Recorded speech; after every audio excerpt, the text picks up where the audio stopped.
To change your refrigerator water filter, first locate the water filter cover in the upper right-hand corner of the refrigerator interior.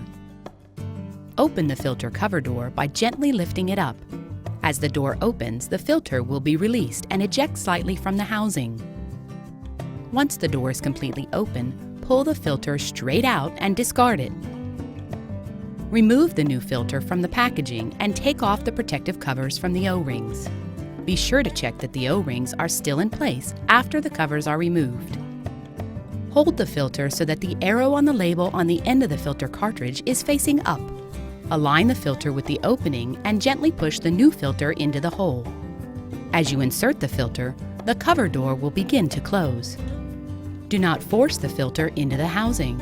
If it does not slide in easily, rotate the filter so that the notches are properly aligned with the grooves in the filter housing. To secure the filter within the housing, push firmly on the filter cover door until it snaps closed.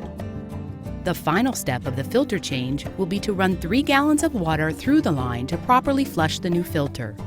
This helps to purge any air from the water system.